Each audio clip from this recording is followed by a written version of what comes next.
News state Punjab Haryana Himachal देख रहे हैं आप। मैं हूं आपके साथ सिमरन कौर। करनाल के इंद्री में सीएम नायब सैनी की धन्यवाद रैली जारी है। सीएम ने इंद्री की जनता का आभार जताया। तीसरी बार जनसेवा का अवसर देने के लिए इंद्री की जनता का सीएम सैनी ने आभार जताया। उन्होंने कहा कि 3 बार से बीजेपी पर जनता भरोसा जता रही है। सीएम नायब सैनी ने कांग्रेस पर भी निशाना साधा।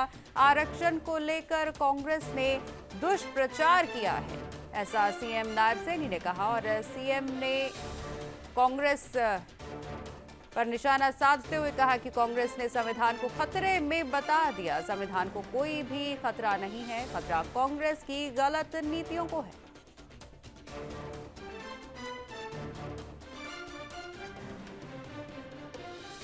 सीधा रुख करते हैं इंद्री का, जहां सीएम नायब सैनी का धन्यवाद रैली दौरा जारी है। के अंदर 1300 करोड़ रुपया इंद्री के विकास के लिए खर्च किया है। जो लोग हिसाब मांग रहे थे, मैं आज आप लोगों को हिसाब देता हूं।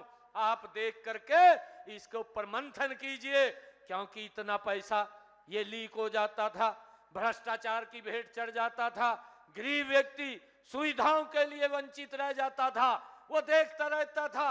ये लोग घोषणाएं कर देते थे, घोषणाएं करके चले जाते थे, गरीब व्यक्ति तक लाभ नहीं पहुंचता था।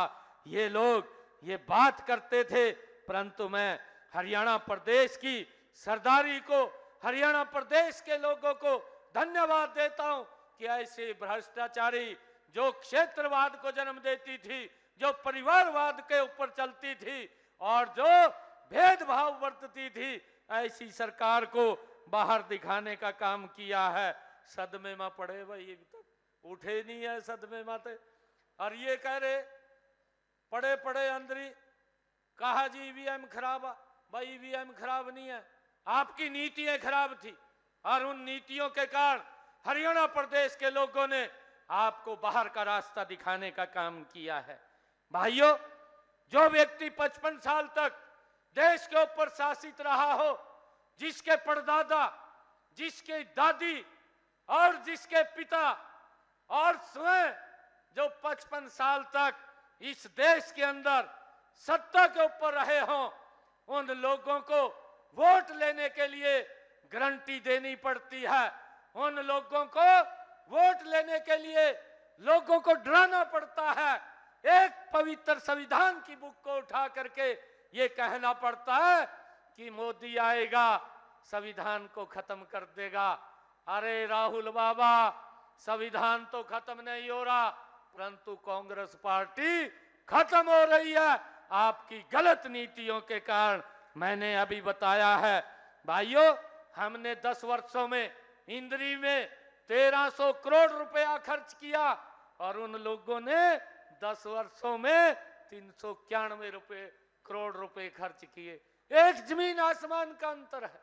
आज आप देख रहे हैं 10 वर्षों में, चाहे हरियाणा प्रदेश या देश के अंदर रोड कनेक्टिविटी की बात हो, या चाहे रेलवे कनेक्टिविटी की बात हो, एयर कनेक्टिविटी की बात हो, या एम्स बनाने की बात हो, कॉलेज बनाने की बात हो, और चाहे मेडिकल कॉलेज बनाने की बात हो, हमने गति से इस देश और प्रदेश को आगे बढ़ाने का काम किया है। आज मैं इंद्री की सरदारी में एक बात ये कहने के लिए आया हूं, ये तीसरे टर्म की सरकार, ये हरियाणा प्रदेश के लोगों के आशीर्वाद से ये बनी सरकार, भाइयों, नॉन स्टॉप नरेंद्र मोदी जी के साथ मिलकर के तीव्र गति से हरियाणा प्रदेश को आगे बढ़ाने का काम वो हमारी सरकार करेगी। मुझे ये खुशी है। भाइयों, ये लोग बोलते थे, जब मैं घोषणाएं करता था हरियाणा प्रदेश के अंदर, जब चुनाव चल रहा था, चुनाव से पहले भी मैंने कई बातें कही, और ये कांग्रेस के लोग बोलते थे, कहा ये तो घोषणाएं कर रहा है। मैंने कहा था मैं घोषणाएं नहीं कर रहा हूं, मैंने जो शब्द बोले हैं उसको इंप्लीमेंट कर रहा हूं। और मैं आज आप लोगों के माध्यम से उन लोगों को बताना चाहता हूं जो लोग ये बोलते थे कि ये घोषणाएं कर रहा है। भाइयों, हमने कहा था, ये लोग तो जो कहते थे कि हम युवाओं को रोजगार देंगे, हिस्से के अनुसार देंगे, भाइयों, ये लोग जो युवाओं की बात करते थे, भाइयों, जब मैंने 12 मार्च को जिम्मेवारी ली थी, मैंने कहा था 50,000 युवाओं को मैं नौकरी दूंगा। मैंने 15,000 युवाओं को ज्वाइनिंग लेटर बिना पर्ची बिना खर्ची के दिया और आगे भी लगातार रिजल्ट निकल रहे थे। यही वो कांग्रेस के लोग थे जो युवाओं के विरोधी थे। भाइयों, कोर्ट में गए, चीफ इलेक्शन कमीशन के पास गए और जाकर के कहने लगे, कहा भाई ये रिजल्ट रखवा दो, हरियाणा सरकार रिजल्ट निकाल रही है और जो ये युवाओं के हित की बात करते थे ये सबसे बड़े दुश्मन युवाओं के मिले। और चीफ इलेक्शन कमीशन ने एक लेटर जारी कर दिया, कहने लगे कि जब तक कोड ऑफ कंडक्ट लगा हुआ है कोई रिजल्ट नहीं निकालेंगे। मैंने कहा नहीं निकालेंगे, हम नहीं निकालेंगे। मेरे पास युवा इकट्ठे होकर के आए, युवा कहने लगे, कहा जी जल्दी रिजल्ट निकाल दो, इस प्रकार का वातावरण बन रहा। कहा जी कभी कांग्रेस की सरकार ना आ जाए। मैंने कहा अभी चुनाव आयोग ने एक लेटर जारी किया है और उन्होंने कहा कि जब तक कोड ऑफ कंडक्ट है आप कोई रिजल्ट नहीं निकालेंगे।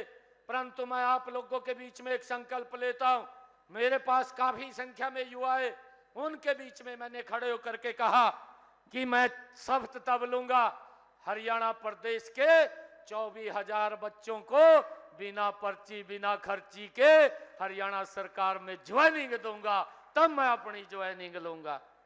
और भाइयों, जो हमने शब्द कहा था ये तो लोग कहते थे, कहा ये तो घोषणाएं कर रहा। आपने भी देखा, आपके बेटे भाई ने ज्वाइनिंग बाद में ली।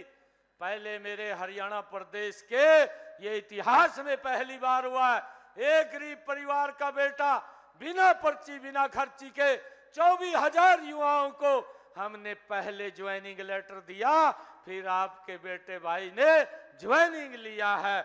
भाइयों, जो हमने कहा था उसको पूरा किया है।